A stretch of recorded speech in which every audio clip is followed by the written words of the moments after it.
I'm Claire Evelyn, design enthusiast and space curator. I've been designing and coaching clients for 7 years, helping you create beautiful and functional spaces by learning new techniques, understanding research, and making mindset changes is my area of expertise. I want you to live in a space that compels and inspires you.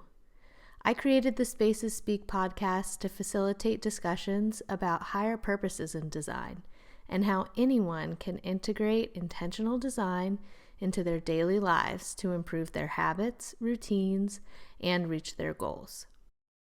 I interview intriguing guests from a variety of disciplines: artists, psychologists, entrepreneurs, authors, and more.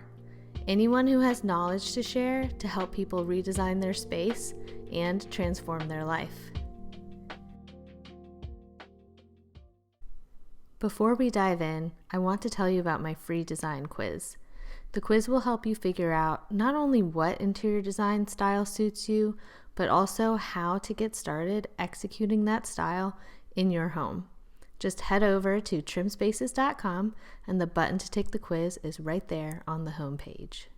Welcome to another episode of Spaces Speak. Today I'm interviewing Damian Madray. Damian is a world-class designer that defines full-stack design. He ran his own design and development studio while studying for his design degree in Toronto. He has extensive experience in brand, product, graphic, experiential design, and creative direction. He has worked as a lead product designer at Honeylove, Visually, Neo Innovations, DX Labs, and Singularity University. He has built successful digital products and apps for companies like Lowe's, Intel, NASA, and Adobe. He led experiential design for Planet Home, an environmental solutions summit bringing together 10,000 attendees alongside global thought leaders and artists to sustainably solve global challenges. His work has been featured in the New York Times, Bold Italics, Huffington Post, Slate, and the Wall Street Journal. Thanks so much for being on Spaces Speak, and I wanted to start off with my signature question. So, what is the most interesting piece of furniture or or decor item that you have in your home that you could share with us? Well, it's a very great, interesting question. So I have basically my entire table here is an altar. So I have Really? lots of interesting decor stuff in front of me. So I just literally can reach out and pull one. But my favorite, so right as of right now, is this chalice Wow, that that's I got stunning. in the Bay Area in where is it? Oakland area, I think. Yeah, I Oh, can't remember. okay, in California, sure. California, yeah. And so I just like saw it in the store and I loved it. And I felt, and it's also functional. And I have this thing where I like things that are aesthetically pleasing, and very functional. So if it has a combination of both the aesthetic and the function, then I'm drawn to that. So this is a cup that is very functional. Yeah, And like things that are like decor that are often decor, they're called decor because like their function is just like the aesthetic of it and the beauty of it. This is basically a decor and it's functional as a cup. So I can like have tea in it, I can like drink wine in it, whatever I want. And then I can put it back in its decor position. It's spot the on display. label. Yeah, on Yes, display. So yeah, I that's like really cool. I like the Egyptian motif. It's really beautiful. yeah, the Egyptian motif. This is Isis, Oh, Egyptian okay. goddess. Yeah, Um, and so yeah, that's like my favorite decor right now. that's Um, awesome. Thanks for sharing that. I can tell we have a lot in common because my interior design business is based around aesthetics, but also function. What's oh, in my mind, what's the point of having something just be beautiful if there's no story or function behind it? Yeah, like and Oh, function, I say function in terms of like um function because it's more relating. That's why I like it, right? So for example, if I have like a candle hole like this here like is where the candle is in, right? So every time I'm lighting the candle, what I'm actually doing is I'm relating to that decor, right? hmm. So the Mm-hmm. more you relate to things in your space, the more connected you are to that space. So, but if I have things that are just like a decor and I like, you know, I look at it, but I'm not actually engaging it, then I those aren't my favorite. I like to actually engage with Right. the plants, for example, is like, you know, it's a decor. It's beautiful, it adds brings nature into the space, but watering it is a way of relating to it, right? It's a way of Ah, connecting to it.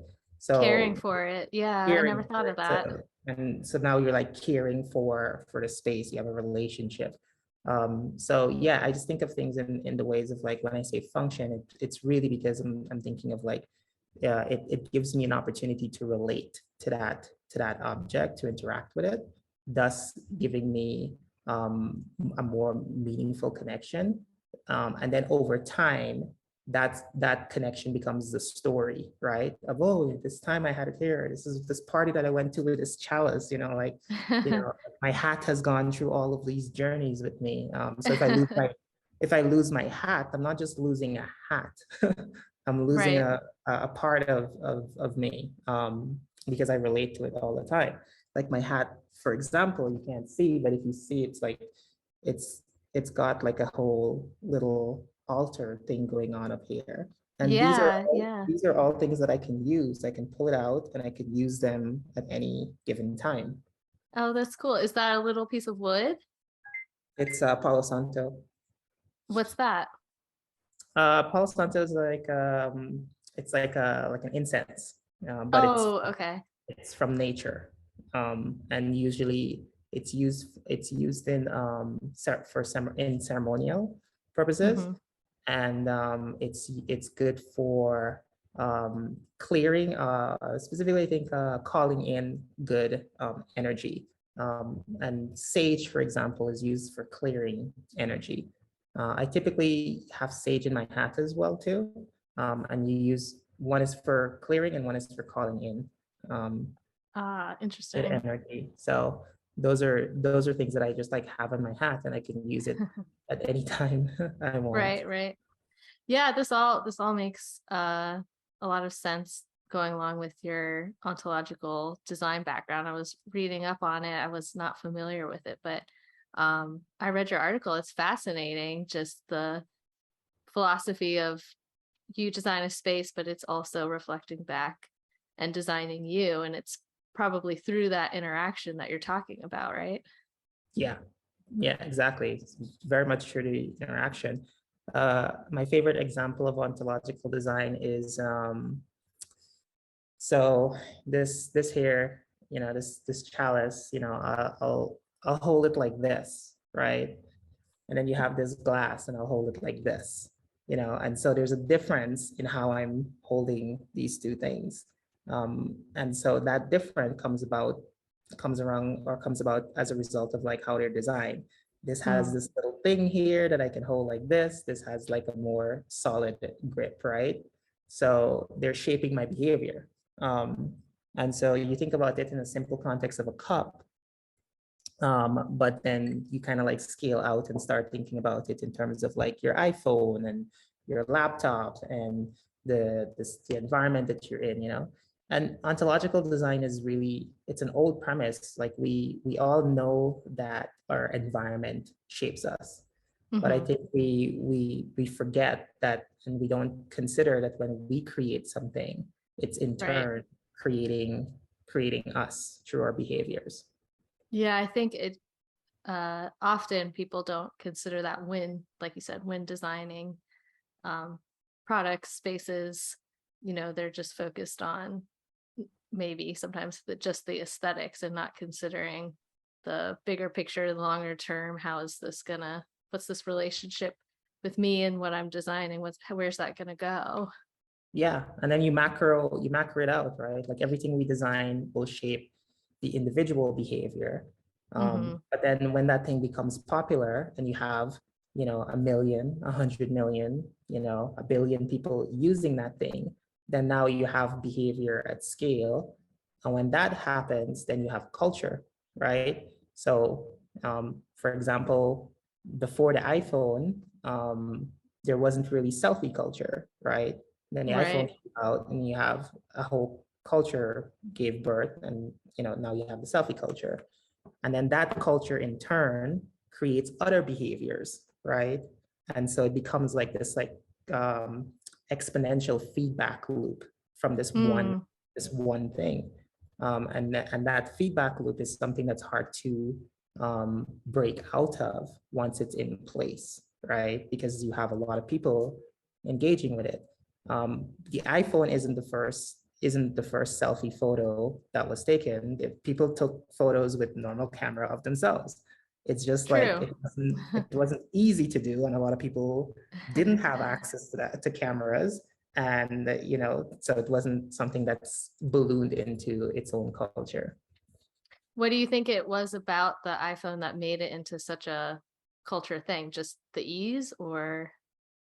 Oh yeah, accessibility and ease is always huge. It's like uh, when something becomes cost effective and everyone can afford it and access it, and it gives more. Yeah, just like allows it to grow much faster. So definitely accessibility, and not just from a cost standpoint, but just being one of the easiest things to use, really. Right, Like right. if a 4-year-old can use it. So yeah, I think that plays a huge role, which Yeah. was their goal. That was their goal, and they nailed it phenomenally, exceptionally well. Right, right. Yeah, definitely. Can't go anywhere without seeing an iPhone these days. So Yeah, and then it spawned other kinds of phones that copied it and created a similar experience. So they did a great true. job, too good of a job. I saw that you're working on an app called Parousia. Is that how you say it? Parousia, yeah, Parousia. yeah, I'm working on Parousia. It's a mental health app to help with anxiety, stress. It helps to bring you into calm, confidence. It creates spaces for self-reflection. Those are Hmm. some of the things that you benefit in using it. And these audio, they're more immersive. So I think anyone listening to this would be like, oh, not a mental health app. But it's actually not another mental health app, in my opinion, though I might be biased. Um, it's what I refer to as meditation 3.0. So Oh. we've had like we've had first we've had meditation being accessible and coming on into the digital space via a platform like YouTube, right? And so that's meditation 1.0. Then we have like Calm and Headspace of the world. Are you familiar with Calm and Headspace? Yeah. Yes. Yeah. So we have the Calm and the Headspace of the world, and that's like Meditation 2.0, where they created a Right. better interface and a user experience, but generally the similar kind of content. And then we have Meditation 3.0, which for me is more immersive and more experiential. So we have like spatial sounds that come into it. We use poetry as an experience. It's more visual, and it aims to take you on a journey. Um, and that journey is actually based on the framework of the psychedelic experience and how that works. So we like to say that the audio is psychedelic-like Mm. because based on the psychedelic framework, which is AHA framework.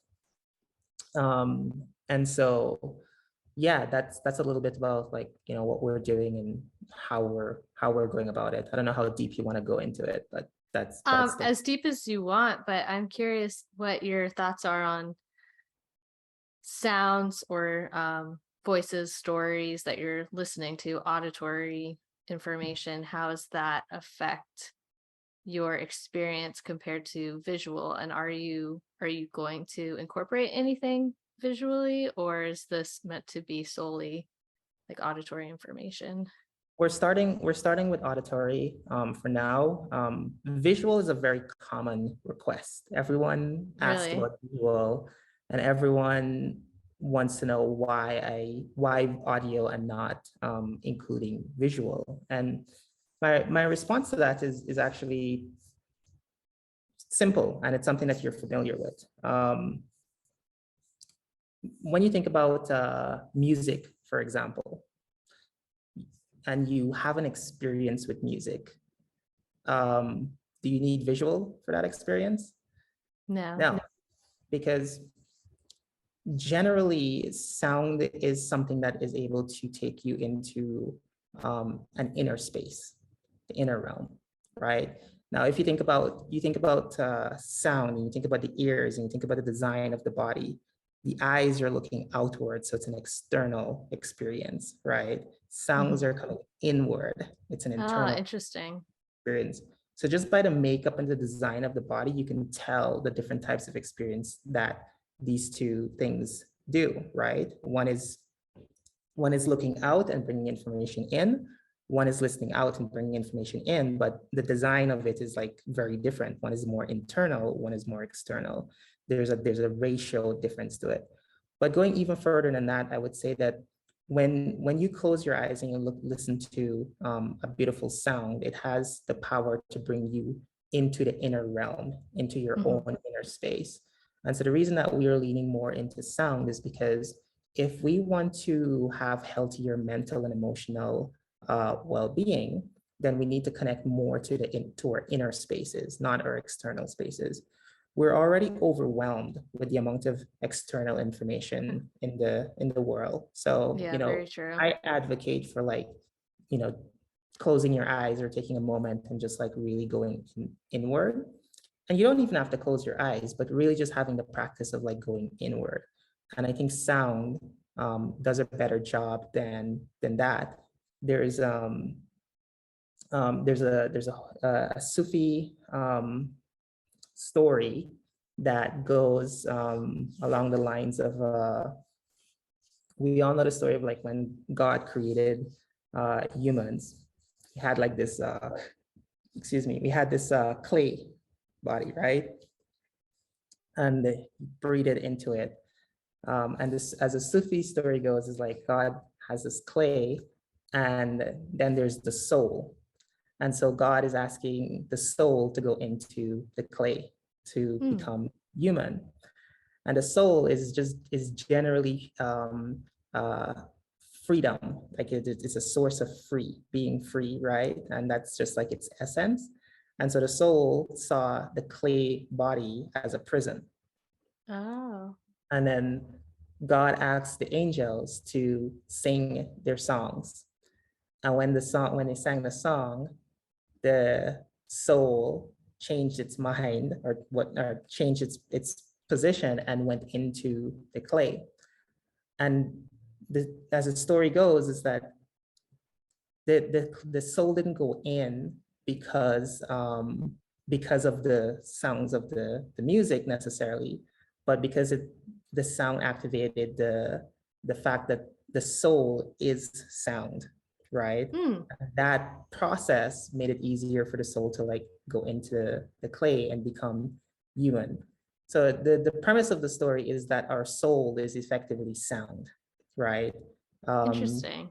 The and then you have basically in terms of like when you think about creation stories, right? Let there be light. What came before light? Sound. Ah, because he has to speak You it. have to speak it, right? Oh, There's a wow, that's so sound interesting. that came before the light, right? And then you have like in Vedic traditions, there's similar stories. And then you have even today, like with modern science, you have, which I know this is being questioned now, and science is always going to question itself. That's its job. But as far as we know right now, you have like the bang, right? The big bang. There's a sound before everything. So sound is very present in different cultures, in different creation story. So there's something about sound that is very important and resonates with all humans, which is why music transcends all barriers. You hear a True. sound that you like, and do you really care if it's like from the other side of the world? No, you don't. You just love the sound. And so for us, we lean into we appreciate, we approach the sound in this very similar way, that what we're creating is something that is being in tune and resonant with the soul of your being. And what that does is that the audio isn't designed to tell you how to meditate or tell you how to you know reduce your anxiety or anything like that. It's simply just bringing you in resonance with your soul, and then you do the rest of the work. You have the capacity and the capability of navigating your mental and emotional space, because we can't do it for you. We can create space for you to do it. We can give you the tool, but at the end of the day, the work is being done by the listener. And I think that's the best way, because once you do the work, right? Once you're activated and you do the work, then it actually allows for a better integration of what you're learning, because you're doing it, right? You're not being told by someone what it is and how to do it and what you should do. You're actually discovering that on your own. Right, then you're making those brain connections. Yeah, exactly. Those neurons start to fire, and you're like, okay. And then you have like your aha moment of like, this is how it works. Great. And once you have that moment, then you have that tool for forever. You can go back to that space anytime you want. It's yours. So it's about guiding the listener to make those connections. That's pretty cool. Yeah, it's not guided in the way that like you would expect in terms of meditation 1.0, meditation 2.0. Right. It's more taking you on a journey. And the difference between like for me, like when you're on a journey, it's like you are participating on that journey, right? I see. And so the audio is designed to simply the challenge with meditation in general is that we have this concept of like the monkey mind. And so you sit and you're trying to like clear your mind and do all that stuff. And the more you try to clear your mind, the harder it is.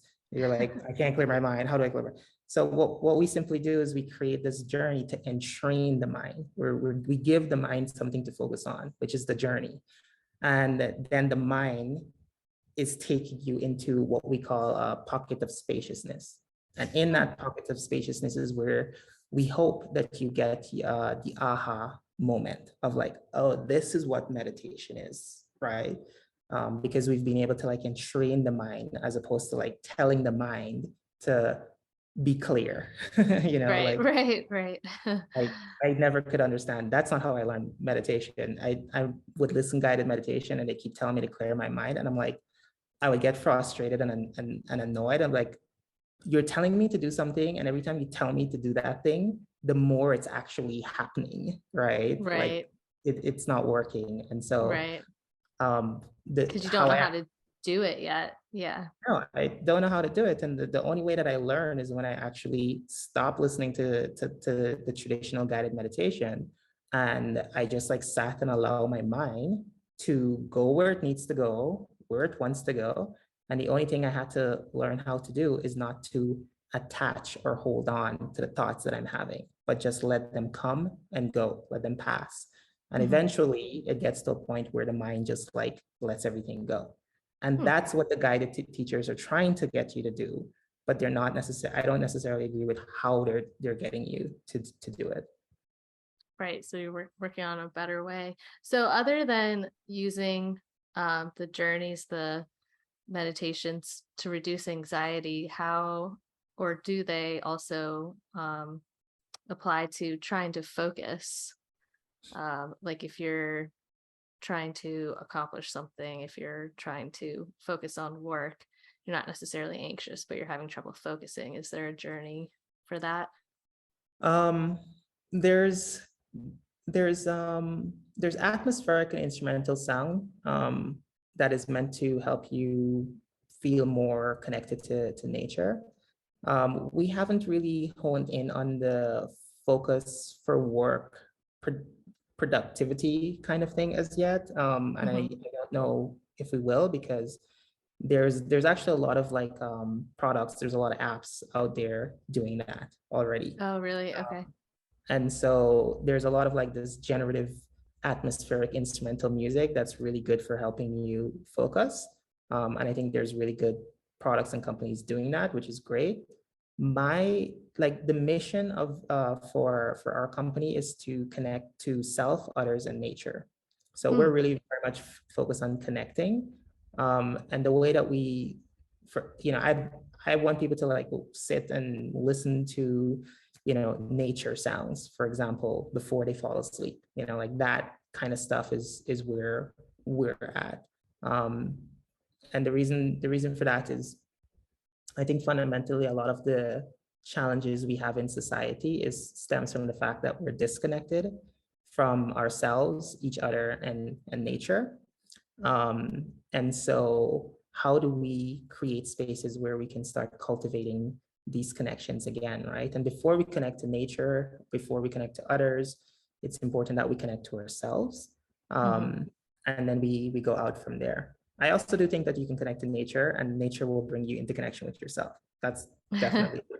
But in order to True. connect with each other, we definitely need to have those two endpoints in one of those endpoints in place. And it's super important for us to have a more connected world, because from this connection we can see loneliness, addiction, isolation, and this is on the individual level, right? From this connection we can see massive inequality that exists in our in our economic um, and societal realm. And then on the environmental end, we have the climate crisis, the collapse of our ecological systems that's happening. And that's because we've disconnected from nature, we've othered nature, and we have this extractive relationship with nature, as opposed to a connected relationship with nature. And so for me, I see my thesis is that a lot of the problems in society is rooted in disconnection. Do you intentionally incorporate nature into your home and design and everyday life? Is that something that you're intentional about? Yeah, I can't, Yeah. I can't be in a space without plants. I have to have like a plants in a space. One, for like what we talked about earlier, to like relate and to care for it. So for example, if you have plants in your house, right? It's all about the mindset. So if you're treating it like a decor and you just like go and you water it and everything and that's it, that's one way of relating. But if you have a mindset and you intentionally like go to the plant and you're caring for it, so like you're watering it, you're touching the leaves, you're interact. So the mindset is that you're not just watering it so it stays alive, so it makes your place look pretty. Right. You're actually caring for it. And so when you start to do that, when you start to have those kinds of relationship, then that's a practice of connecting with nature. And I love to do that. I love plants. Um, Bonsais are a little hard to take care of, I will admit that. That's great though. Do you have a bonsai? Yeah, I'm having a hard time Yeah. with it. Aw. It's my first bonsai, and yeah, it'll take some practice. I need to uh but it's a reflection as well, right? It's a reflection of the level of attention, the level of presence, and the level of care that I have. And right now I'm in a place where I'm like busy with work and I've got all these things going on, and so that's being reflected in my relationship with the bonsai specifically. These guys around me here are easy. They're chill. They're like me. They're chill. Bonsai, Well, yeah. not so much. Sounds like you'll have a good story from the bonsai though. Um, what about I'm curious about your take on color. How do you consider that in your space? Do you focus on natural colors or I know you've done some experiential design. Is there certain colors that evoke certain experiences for you?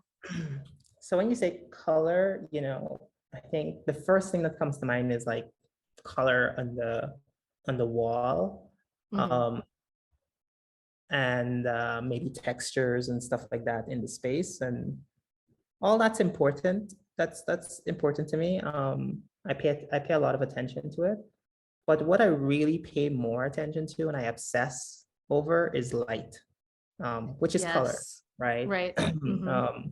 So I pay a lot of attention to the lighting in the space. I I I dislike white light with a passion. I do Me not too. like it at all. So any space that I go in and it has, like for example, if I do an Airbnb and it has like white light, for example, I'll keep them all off and maybe just use the lamps, or I'll leave if I can't. It's like that important to me, and I just like the reason I like light. I pay attention to lighting is because I like mood and I like atmosphere. I like Hmm. vibe. And I feel like lighting has more of an impact on those things than the color in the space, to be Hmm. honest. Hmm. Well, the light will change the color, so it Okay. almost doesn't even matter if you have the wrong lighting. Right. I've just been working on a new blog post about lights and looking into research behind different colored lights because I like to use colored light bulbs and change it to an orange Or light yeah. or and there's been a lot of research that ambient green light actually reduces anxiety, which I was surprised by. Yeah. I don't know. I don't choose green very often on my Don't colored choose light it. bulbs. I don't. Do you know? You probably know the Philips U. Hmm. Hmm. So I use those. I use that a lot. And yeah, I know. I come across the green, and I'm always like, nah, I'll pass. pass. I never stay to green. That's interesting. Yeah, it is. But at the same time, if you think about like going outside, being in the woods, the green that's kind of emanating from the leaves is, I guess, a Yeah. different kind of ambient green light. That's true, and I think that's why I've tried green as light, but it doesn't work. So I know what does work, is if you take the light and you put it like an uplight on a Hmm. plant, and then you make that green, then it'll bring out the green more of the plant. Like that, I Really? that I that I would do, but like the Hmm. green the green on like a wall or so by itself, like I wouldn't do that. It's too much for me. So I'm really curious about your experiential designs that I think you did in San Francisco. I was looking in your bio. Was that Mhm. what kinds of is that almost like theater or what was that like? Yeah, you could say it's like it was all kind of things. In fact, like Parousia, I didn't give this story in a linear way, and that's fine. But Parousia is the app that we're building right now is actually very much inspired by the experiences Mm. that I was doing in San Francisco. A lot of those experiences were catered actually towards social well-being. So it was really about creating spaces for people to have an opportunity to practice the psychosocial skills that will cultivate more authentic and meaningful relationships. And so the psychosocial skills that I would focus on are things like vulnerability, play, gratitude, presence, compassion is new. I haven't like done a lot of focus on compassion, but that's definitely one of the psychosocial skills that I'm focused on now. And so yeah, we did these experiences, and to bring you into it a little bit, there were like these 8 hour long experience. I would use like Airbnb to find like unique creative spaces that people would like never otherwise find. In fact, I Oh. had I had people who would come to the experience just to experience the space, because I developed a reputation of finding like the most creative, unique underground spaces in the Bay Wow. Area. And so people would come just to like see the space and be like, where did you find this place? Um, and so I had like I would find these spaces and then I would pop up and create like a whole 8 hour experience in the space.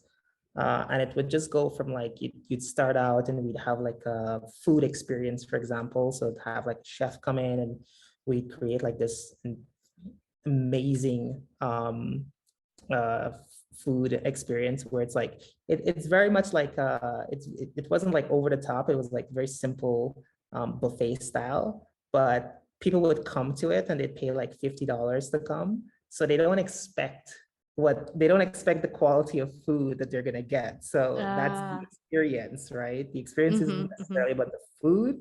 It's about it's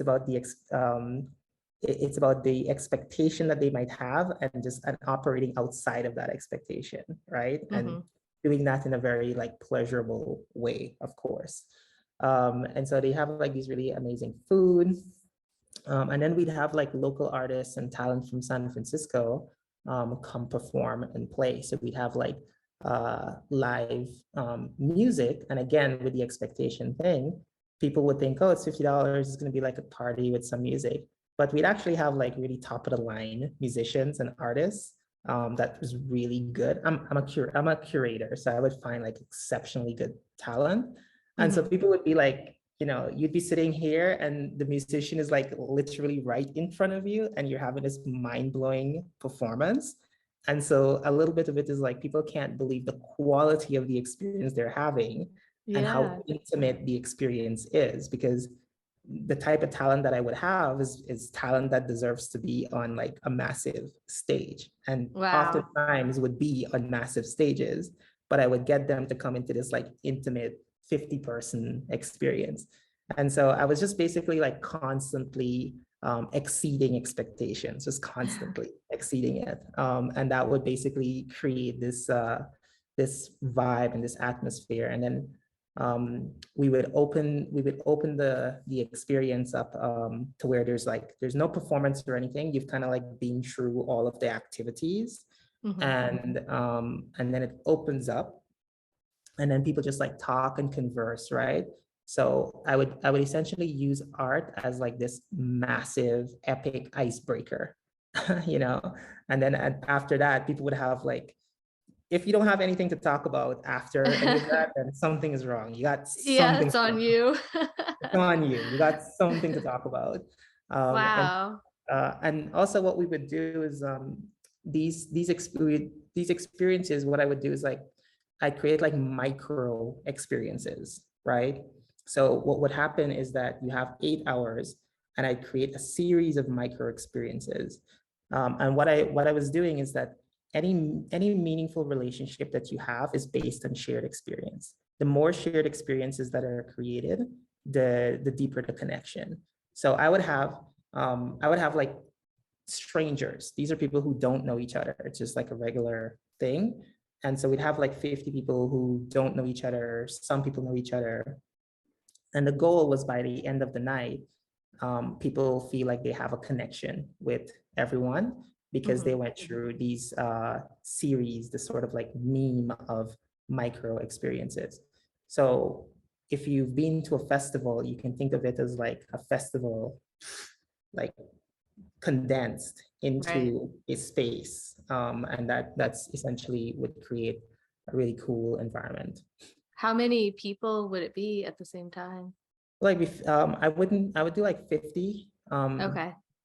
Sometimes I go up to like 75. It really depends on the type of experience that I'm doing. Like for example, if I'm doing a dance experience, we would do dance experiences that if you don't want to dance, don't come.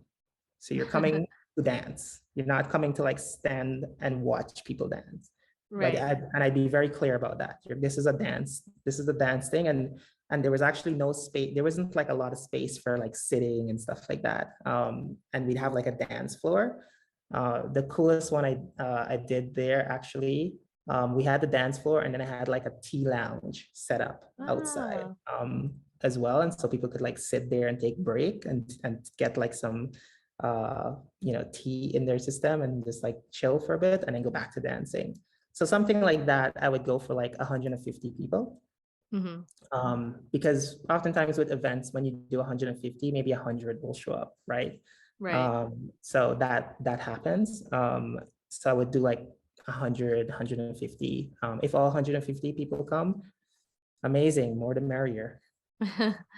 So I have to ask, why did you stop doing them? I mean, I'm like so ready to jump on board and do these. You're getting me so excited, but I guess you don't do them anymore, right? um, I don't do them anymore. Mainly like because what I've been trying to do is that I got really good at doing it. There's very few things I would say that I'm good at. Like I would give myself credit for. But this is one of those things where I would say I got really good at doing it. And anyone who came to the experience or know of the experience actually had a lot of like respect and appreciation for what I did, which is how I Mm-hmm. know I was good because I respected those people. So the fact that they thought that I was good, I was like, oh, cool, I must be doing something right. Right, right. Um, and because I got good at it, I wanted to like give people more access to it. Because it was just kind of this low-key underground kind of thing, and you have to be like plugged in Probably word into of mouth. word of mouth, definitely Yeah. word of mouth. I mean, I put it out there. It's on the Mm-hmm. internet for everyone, but you still have to like know where to look, and it's mostly word of mouth. Um, and so I wanted to create more access to that. So I started focusing on the tools and tech, like software and technology, and how I can like make it accessible.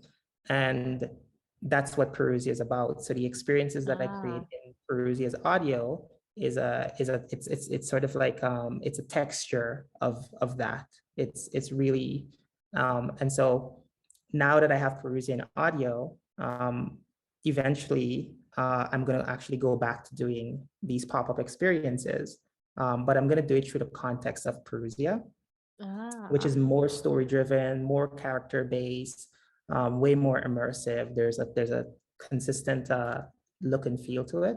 So I'll start doing it again as a result of Perusia. But I want it to be like you come to the experience and you have like the artists and the music and all these kind of things, and you can go home and tomorrow you can go back to that place. You can like put on the audio and you can like go back and be like, whoa, cool. And so you can continue to engage it through the audio. And so I think that's how how I'll proceed with it. Yeah, that's really cool. Um, have you heard of Third Rail projects? Yeah, Yes, I'm okay. Third Rail. They're super awesome. Yeah, Yeah. They definitely. were, They're I think legendary. oh, really? They were my first introduction, I think, into anything like this. Yeah, they're Um, legendary. They're oh really good. wow. I haven't actually been to their experience, but because I'm in the space and I follow a lot of like immersive artists and what they're doing, I have a lot of appreciation for their work. Sure, sure. But I went to the Alice in Wonderland Hmm. experience in New York, but thinking about what you're saying about Perugia, it would be so cool to be able to re-experience that through the journey through the sounds, because it was so much fun. It was amazing, but of course you forget things. So if I was able to come home and re-experience that and continue the journey, that's really exciting. That's such a Yeah, unique and idea. and I think like with what we want to do is I think once we have this development of Perusia and we have these audio happening, and then we can do pop-up experiences, then with our platform, we can partner with the Third Rail, for example, Hmm. and we can work with them to develop immersive audio, right?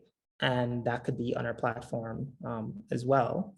And they have like another mechanism of generating revenue, which I know is important for experience and immersive artists, because there's only so much that you can make with tickets. And Mm-hmm. so I think what we're doing with Parousia is exemplifying the model and then creating the technology in the platform. And then ideally we have like a Netflix of audio immersive experiences of sorts.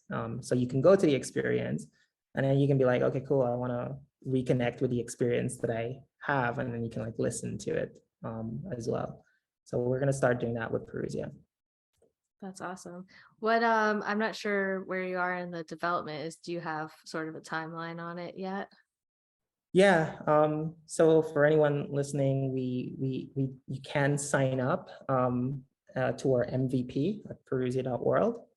Um, and we're working on a native mobile app for a better experience.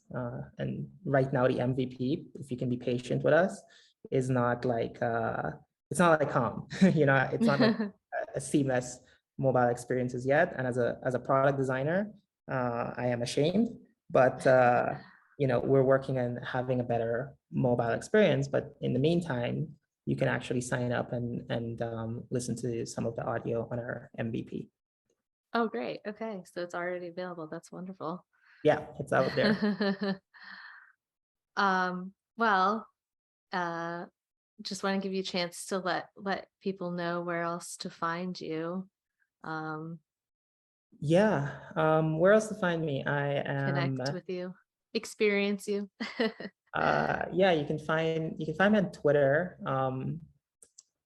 My handle is the Madray, so it's my last name. Okay. The and then my last name.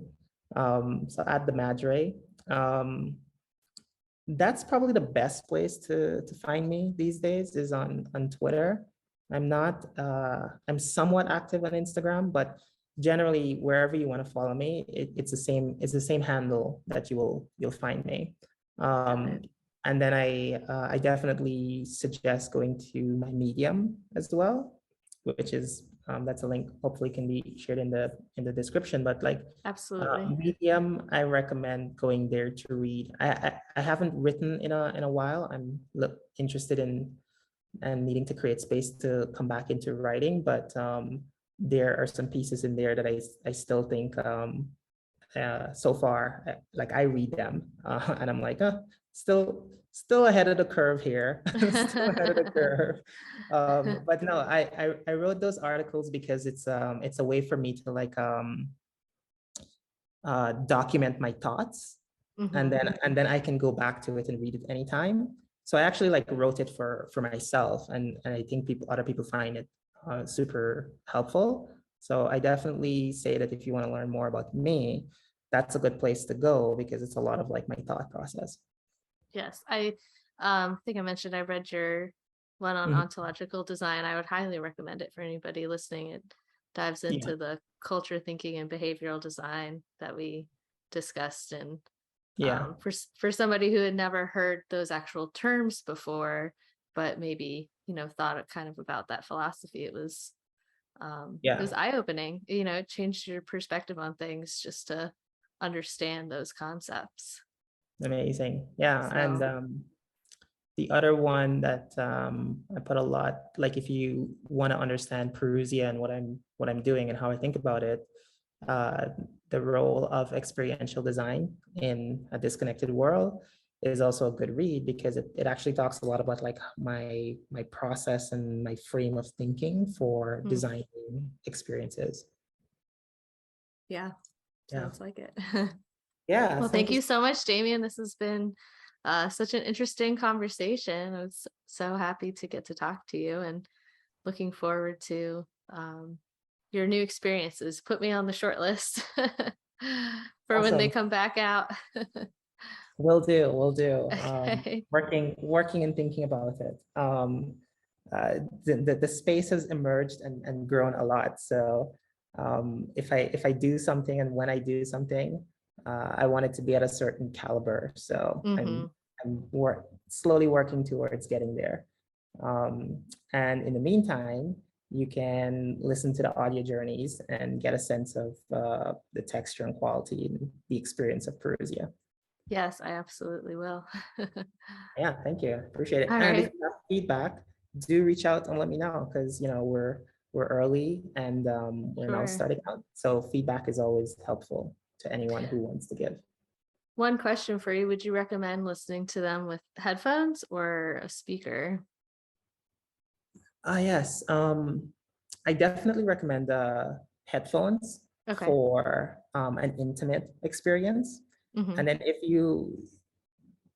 kind of interesting, because you can use these audios to create experiences for your friends. So like you can be like, hey Mm. guys, I got something, let's do this thing, right? And then you can like, in that case, I would recommend you have like a pretty good speaker, not like a little micro one, but like Mm-hmm. like a sound box, for example. If you have that, you can set it up, and you can just like crank the volume and just like create a really great experience.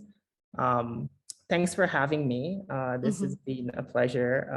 And I know you're starting out with this one, so thanks for having me be among the first Yes, guests. yes. No, I All right. really appreciate your time.